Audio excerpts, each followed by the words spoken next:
정치권 소식이 5위에 올랐군요. 혼란의 야당. 여당이 꽃놀이패를 주었다는데 무슨 얘기일까요? 먼저 야당 얘기해보면 새정치민주연합 전당대회가 본격적으로 막이 올랐습니다. 오늘 박지원 의원이 당대표 출마 선언을 했는데 어떤 이야기를 했는지 먼저 영상으로 함께 만나보시겠습니다. 저는 오늘 2016년 총선과 2017년 대선에서 반드시 승리하기 위해 당 대표에 나서고자 합니다. 강한 야당은 싸움도 잘하고 타협도 잘하는 유능한 야당입니다.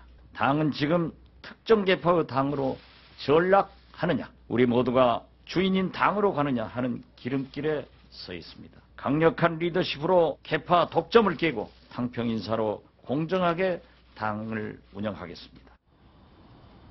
그러니까 하태현 차장, 일단 이번 전당대회는 노무현 전 대통령의 비서실장과 김대중 전 대통령의 비서실장, 친노와 비노의 일단 맞대결로 되는 겁니까? 네, 뭐 두 가지 프레임이 더해서 하나 더 있는데요. 영남 대 호남이라는 프레임도 하나 더 잡아볼 수 있겠습니다. 그러네요. 어쨌든 빅3에서 빅2로 나눠지면서 전대구도 상당히 요동치고 있고요. 박지원, 이미 두 번의 원내대표를 거쳤고요.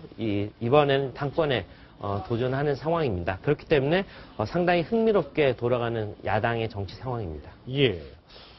그러면 이거를 한번 여쭤볼게요. 네. 정세균 의원이 어쨌든 사퇴를 하면서 누구를 밀지는 명확히 하지 않았던 것 같은데, 그렇죠. 정치권 속내로 쭉 들어가 보면 하태현 차장은 누구를 밀었다고 판단하십니까? 뭐 본인은 어떤 당을 위해서 하나의 미랄이 되기 위해서 희생했다고 하는데, 뭐 약간 뭐 좀 이렇게 한풀 꺾어 보면 제가 당선될 가능성이 없기 때문에 일단은 내려놓겠습니다.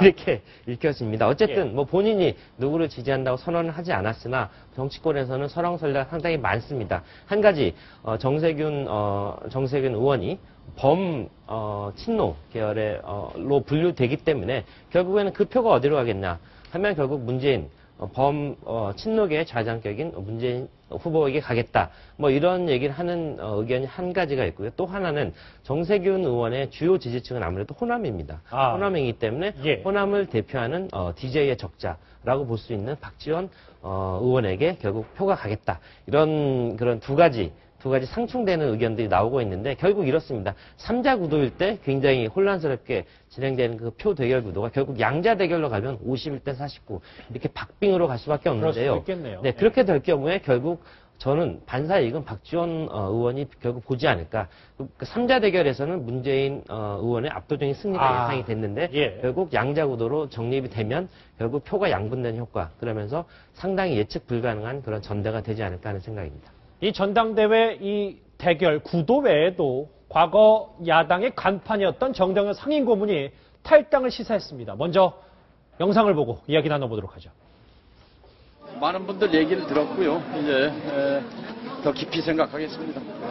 이제 당 내외에 안팎에 원로분들도 찾아뵙고 연말 연초에 더 많이 듣고 또 지혜를 구하겠습니다. 너무 늦지 않게 결정하겠습니다. 뭘 하든지 미랄과 밑거름이 되겠다, 그런 역할을 하겠다는 생각입니다. 네, 일단 여러 가지 승산이 있을지 없을지는 좀 두고 봐야 알겠지만 정동영 상임고문의 승산 얘기를 조금 짧게 하기로 하고 이동영 차장에게 이걸 여쭤보겠습니다. 지금 문희상 비대위원장이 뭐 대한항공과의 뭐 유착관계라든지 여러 가지 있으면서도 비대위원장을 놓지 않고 있는데 이 하태현 차장한테 공통 질문입니다. 이 보면 사실 여당이 이걸 좀 의도하지 않나.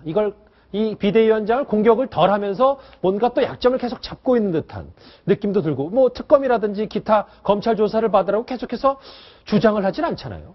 아무리 새누리당 의원들이 자기 몸만 생각하고 이렇게 거친 말을 하지 않고 보신주의로만 가는 사람들이라고는 해도 이 문희상 위원장이 당시에 8억 원이 넘는 돈을 처남이 받을 수 있도록 알선을 해줬다. 이런 큰 범죄 혐의와 같은 이런 내용에 대해서 정말 아무도 말을 하지 않고 있다. 이렇게 해서 본다면 혹시 이걸 가지고 야당과의 어떤 협상 카드로 사용하는 것 아니냐. 분명히 이게 시시비를 밝혀야 될 내용을 정쟁의 도구로 삼는 것 아니냐. 이런 의혹을 받을 수 있거든요.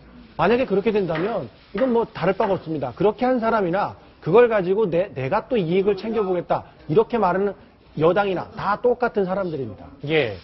뭐 지금 보여주진 않지만 시청자 의견 중에 계속해서 많이 올라오는 게 하태원 차장. 네네. 문희상 비대위원장이 도덕성으로 자격이 있냐라는 질문입니다. 네. 자, 지금 카톡 질문이 하나 더 왔는데 요 얘기 한번 하면서 같이 한번 묶어 가시죠. 보면 이 얘기 비슷한 얘기인데 같이 묶어서 하태원 차장에게 질문을 드리겠습니다. 문희상 비대위원장은 박지원, 문재인 가운데 누구를 지지할까요? 문 비대위원장은 2월까지 계속 자리를 유지하나요? 도덕성에 치명타를 입은 사람이 야당 대표 계속할 자격이 있을까요? 세 가지인데 함축해서 짧게 설명해 주십시오. 말씀드리겠습니다.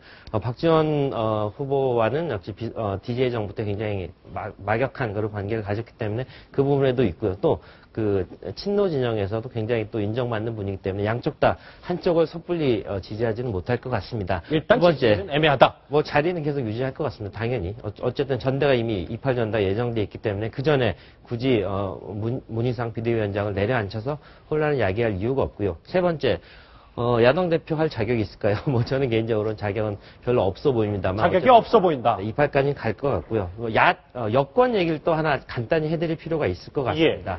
자, 김한길 체제, 또 박영선 체제에 비해서 문희상 체제, 여권에서 보면 굉장히 상대하기 더 용이한, 어떻게 보면 쉬운 그런 상대였다는 그런 평도 나옵니다. 어쨌든, 여러 가지, 협상에서, 좀 더 유연한 부분도 보였고요. 어쨌든, 끌려올 때는 끌려오고, 어쨌든 그런 부분, 어떤 옛날 스타일의 정치를 할 수 있는 사람이기 때문에 여권에선 상당히 선호했던 그런 인사이기도 하고, 그렇기 때문에 굳이 문희상 비대위원장을 공격해서 낙마시키지 않겠다. 어떻게 보면 좀 즐기는 그런 여권의 측면도 있지 않았나 하는 생각이 듭니다. 예, 이 문희상 비대위원장 카드를 이제 압박 카드를 꽃놀이표라고 표현을 했는데 이게 정말 맞는지 아닌지는 좀 더 지켜봐야 될 것 같습니다.